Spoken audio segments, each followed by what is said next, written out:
ಇನ್ನು ಸಮನ್ವಯ ಸಮಿತಿ ಸಭೆಯಲ್ಲಿ ದೋಸ್ತಿಗಳ ನಡುವೆ ಒಮ್ಮತ ಮೂಡಿಲ್ಲ. 12 ಕ್ಷೇತ್ರಗಳಿಗಾಗಿ ಪಟ್ಟು ಹಿಡಿದಿರುವಂತಹ ಜೆಡಿಎಸ್ನ ಮುಖಂಡರು ಈ ಕಾರಣಕ್ಕಾಗಿ ಇವತ್ತು ನಡೆದಂತಹ ಸಮನ್ವಯ ಸಮಿತಿಯಲ್ಲಿ ಜೆಡಿಎಸ್ ಹಾಗೂ ಕಾಂಗ್ರೆಸ್ನ ನಡುವೆ ಯಾವುದೇ ರೀತಿಯಾದಂತಹ ಸಮನ್ವಯತೆ ಮೂಡಿಲ್ಲ.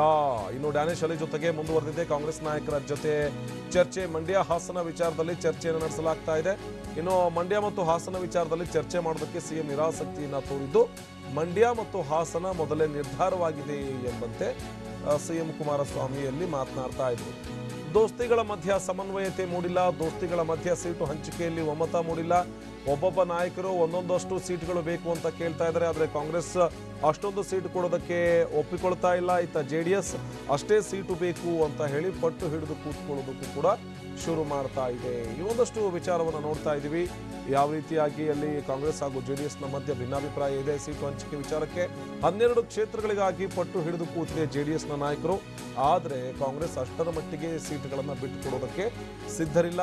ಈ ಕಾರಣಕ್ಕಾಗಿಯೇ ಸಿಎಂ ಕುಮಾರಸ್ವಾಮಿ ಅವರು ಮಂಡ್ಯ ಮತ್ತು ಹಾಸನದ ವಿಚಾರವಾಗಿ ಮಾತನಾಡಲೇ ಇಲ್ಲ. ಹಾಸನ ಹಾಗೂ ಮಂಡ್ಯದ ವಿಚಾರ ಈಗಾಗಲೇ ಫೈನಲ್ ಆಗಿದೆ, ಆ ಬಗ್ಗೆ ಚರ್ಚೆ ನಡೆಸುವಂತ ಅವಶ್ಯಕತೆಯೇ ಇಲ್ಲ ಅನ್ನುವಷ್ಟರ ಮಟ್ಟಿಗೆ ನಿರಾಸಕ್ತಿಯನ್ನು ತೋರ್ತಾ ಇದ್ರು. ಆದರೆ ಡ್ಯಾನಿಶ್ ಅಲಿ ಅವರ ಜೊತೆಗೆ ಕಾಂಗ್ರೆಸ್ ಈಗಲೂ ಕೂಡ ಚರ್ಚೆಯನ್ನು ಮುಂದುವರಿಸ್ತಾ ಇದೆ.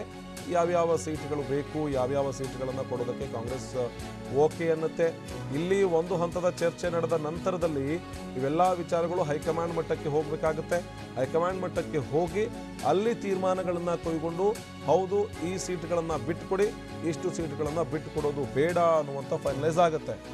ಲೋಕಸಭಾ ಚುನಾವಣೆ ಹೊಸ್ತಲಲ್ಲಿದೆ. ಲೋಕಸಭಾ ಚುನಾವಣೆ ಹತ್ತಿರದಲ್ಲಿ ಬರ್ತಾ ಇದ್ದಂಥ ಸಂದರ್ಭದಲ್ಲಿ ಮೈತ್ರಿ ಪಕ್ಷಗಳ ಎರಡರ ಮಧ್ಯೆ ಕೂಡ ಒಮ್ಮತ ಮೂಡ್ತಾ ಇಲ್ಲ.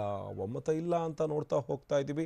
12 ಕ್ಷೇತ್ರಗಳು ಬೇಕು ಅಂತ ಜೆಡಿಎಸ್, ಅಷ್ಟು ಸೀಟ್ಗಳನ್ನು ಕೊಡೋದಿಲ್ಲ ಅಂತ ಕಾಂಗ್ರೆಸ್.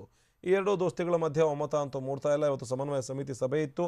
ಸಮನ್ವಯ ಸಮಿತಿ ಸಭೆಯಲ್ಲೂ ಕೂಡ ಯಾವುದೇ ರೀತಿಯಾದಂಥ ಒಮ್ಮತ ಮೂಡ್ತಾ ಇಲ್ಲ, ಯಾರೂ ಒಪ್ಪಿಕೊಳ್ತಾ ಇಲ್ಲ. ಇನ್ನು ಜೆಡಿಎಸ್ ಎಷ್ಟರ ಮಟ್ಟಿಗೆ ಫರ್ಮ್ ಆಗಿದೆ ಮಂಡ್ಯ ಮತ್ತು ಹಾಸನದ ವಿಚಾರಕ್ಕೆ ಅಂದರೆ ಈಗಾಗಲೇ ಡಿಸೈಡ್ ಆಗಿ ಹೋಗ್ಬಿಟ್ಟಿದೆ.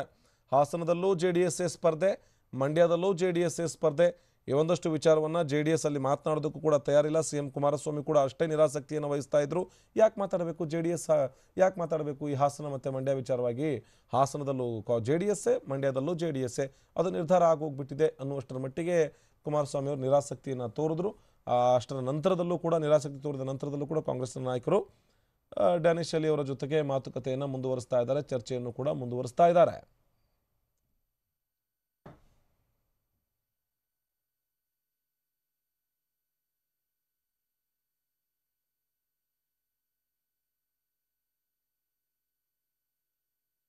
ಹನ್ನೆರಡು ಸ್ಥಾನಕ್ಕೆ ಜೆಡಿಎಸ್ ಹಗ್ಗ ಜಗ್ಗಾಟವನ್ನು ಶುರು ಮಾಡ್ತಾ ಇದೆ. ಕಾಂಗ್ರೆಸ್ ಹಾಗೂ ಜೆಡಿಎಸ್ ಮಧ್ಯ ಸಮನ್ವಯತೆ ಮೂಡ್ತಾ ಇಲ್ಲ. ಸಮನ್ವಯ ಸಮಿತಿಯಲ್ಲೇ ಇಬ್ಬರ ಮಧ್ಯ ಒಂದು ರೀತಿಯಾದಂಥ ಹಗ್ಗ ಜಗ್ಗಾಟ ನಡೀತಾ ಇದೆ. ಬಗ್ಗೆ ಮತ್ತಷ್ಟು ಮಾಹಿತಿ ಕೊಡ್ತಾರೆ ನಮ್ಮ ಪ್ರತಿನಿಧಿ ಪ್ರಸನ್ನ ಗಾಂವ್ಕರ್ ದೂರವಾಣಿ ಸಂಪರ್ಕದಲ್ಲಿ ಜಾಯ್ನ್ ಆಗಿದ್ದಾರೆ. ಪ್ರಸನ್ನ, ಇಬ್ಬರ ಮಧ್ಯೆ ಹಗ್ಗ ಜಗ್ಗಾಟ ಈಗಲೂ ಕೂಡ ಮುಂದುವರಿತಾ ಇದೆ. ಇನ್ನೇನು ಲೋಕಸಭಾ ಚುನಾವಣೆ ಹತ್ತಿರದಲ್ಲಿದೆ, ಇಷ್ಟಾದರೂ ಮೈತ್ರಿಯ ಮಧ್ಯ ಒಮ್ಮತ ಮೂಡ್ತಾ ಇಲ್ಲ.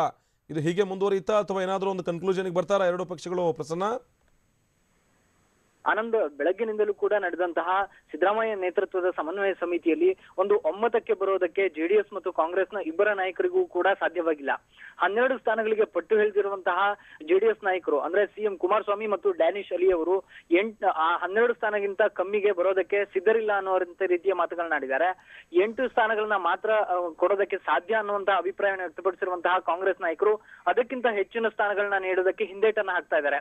ಈ ಒಂದು ವಿಚಾರಕ್ಕೆ ಸಂಬಂಧಪಟ್ಟ ಹಾಗೆ ಒಂದು ರೀತಿಯ ಸೂಕ್ತವಾದಂತಹ ಒಂದು ನಿರ್ಣಯವನ್ನ ತೆಗೆದುಕೊಳ್ಳೋದಕ್ಕೆ ಸದ್ಯಕ್ಕಂತೂ ಕಾಂಗ್ರೆಸ್ ನಾಯಕರಿಗೆ ಸಾಧ್ಯವಾಗಿಲ್ಲ.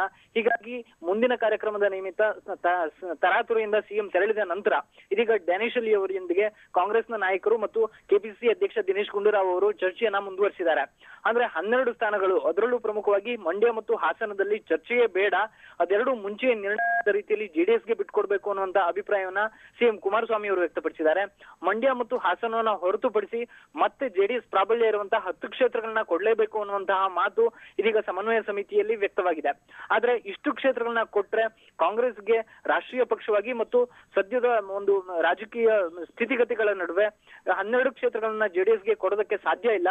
ಸುಮಾರು 7 ರಿಂದ 8 ಸ್ಥಾನಗಳನ್ನ ಮಾತ್ರ ಕಾಂಗ್ರೆಸ್ ಜೆಡಿಎಸ್ಗೆ ಬಿಟ್ಕೊಡುವಂತಹ ಸಾಧ್ಯತೆ ಇದೆ ಅನ್ನುವಂತ ಅಭಿಪ್ರಾಯವನ್ನ ಕಾಂಗ್ರೆಸ್ ನಾಯಕರು ವ್ಯಕ್ತಪಡಿಸಿದ್ದಾರೆ.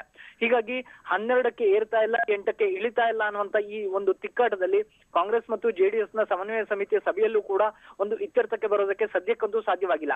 ಹೀಗಾಗಿ ಮುಂದಿನ ಕಾರ್ಯಕ್ರಮದ ನಿಮಿತ್ತ ಸಿಎಂ ಕುಮಾರಸ್ವಾಮಿ ಅವರು ಸಮನ್ವಯ ಸಮಿತಿ ಸಭೆಯಿಂದ ಈಗಾಗಲೇ ತೆರಳಿದ್ದಾರೆ. ಈಗ ಯಾವ ರೀತಿ ಮುಂದಿನ ನಿರ್ಣಯವನ್ನ ತೆಗೆದುಕೊಳ್ಬಹುದು ಮತ್ತು ಯಾವುದೇ ರೀತಿಯ ಕಾಂಪ್ರಮೈಸ್ ಮಾಡ್ಕೊಳ್ಬಹುದಾ ಅನ್ನುವಂತಹ ಬಗ್ಗೆ ಇದೀಗ ಸಿದ್ದರಾಮಯ್ಯ, ಕೆ.ಸಿ. ವೇಣುಗೋಪಾಲ್ ಮತ್ತು ಡಿ.ಸಿ.ಎಂ. ಪರಮೇಶ್ವರ್ ಅವರು ಚರ್ಚೆಯನ್ನು ಮುಂದುವರಿಸಿದ್ದಾರೆ. ಇದಕ್ಕಿಂತ ಇನ್ನೊಂದು ಪ್ರಮುಖ ವಿಚಾರ ಅಂದ್ರೆ ಮಂಡ್ಯ ಮತ್ತು ಹಾಸನದ ವಿಚಾರದಲ್ಲಿ ಚರ್ಚೆಯನ್ನೇ ಮಾಡೋದಕ್ಕೆ ಸಿಎಂ ಕುಮಾರಸ್ವಾಮಿ ಅವರು ಸಾಕಷ್ಟು ನಿರಾಸಕ್ತಿಯನ್ನು ತೋರಿಸಿದ್ದಾರೆ ಅನ್ನುವಂಥದ್ದು.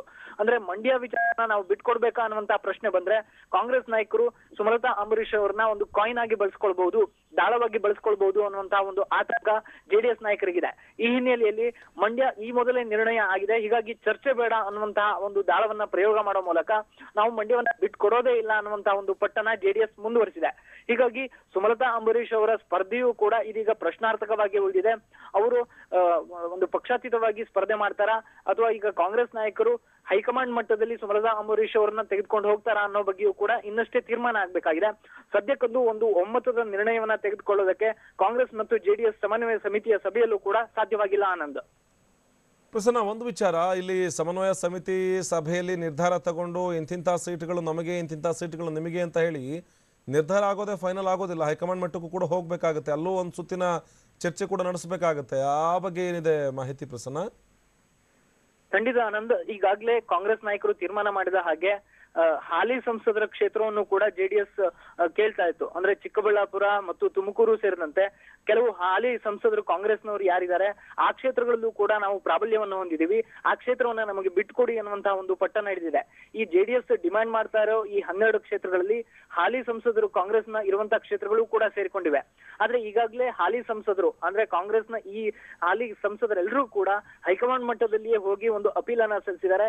ನಮ್ಮ ಕ್ಷೇತ್ರವನ್ನ ನಾವು ಬಿಟ್ಕೊಡೋದಿಲ್ಲ, ನಾವು ಮೋದಿ ಅಲೆ ಇದ್ದಾಗ್ಲೂ ಕೂಡ 2014ರಲ್ಲಿ ನಾವು ಕ್ಷೇತ್ರವನ್ನ ಗೆದ್ದುಕೊಂಡು ಬಂದಿದೀವಿ. ಈ ಸಂದರ್ಭದಲ್ಲಿ ನಾವು ಜೆಡಿಎಸ್ಗೆ ಬಿಟ್ಕೊಟ್ರೆ ಪಕ್ಷಕ್ಕೆ ಸಾಕಷ್ಟು ಹಿನ್ನಡೆಯಾಗುತ್ತೆ. ಕಾಂಗ್ರೆಸ್ ಪಾಸಿಟಿವ್ ಇರುವಂತಹ ಕ್ಷೇತ್ರಗಳನ್ನು ಬಿಟ್ಕೊಡೋದ್ರಿಂದಾಗಿ ನಮ್ಮ ಸ್ಥಾನಗಳು ಕುಸಿಬಹುದು ಅನ್ನುವಂತ ಒಂದು ಆತಂಕವನ್ನು ವ್ಯಕ್ತಪಡಿಸಿದ್ದಾರೆ. ಈ ನಿಟ್ಟಿನಲ್ಲಿ ಹಾಲಿ ಸಂಸದರ ಕ್ಷೇತ್ರವನ್ನ ಸಂಪೂರ್ಣವಾಗಿ ಹೈಕಮಾಂಡ್ ತೀರ್ಮಾನ ಮಾಡುತ್ತೆ ಅನ್ನುವಂತಹ ನಿಲುವನ್ನ ಜೆಡಿಎಸ್ ನಾಯಕರ ಮುಂದೆ ಕಾಂಗ್ರೆಸ್ ನಾಯಕರು ವ್ಯಕ್ತಪಡಿಸಿದ್ದಾರೆ. ಹೀಗಾಗಿ ಈ ಒಂದು ಕಗ್ಗಂಟಂತೂ ಮತ್ತಷ್ಟು ಮುಂದುವರೆದಿದೆ. ಆನಂದ್, ಧನ್ಯವಾದ ಪ್ರಸನ್ನ ಮಾಹಿತಿಗಾಗಿ.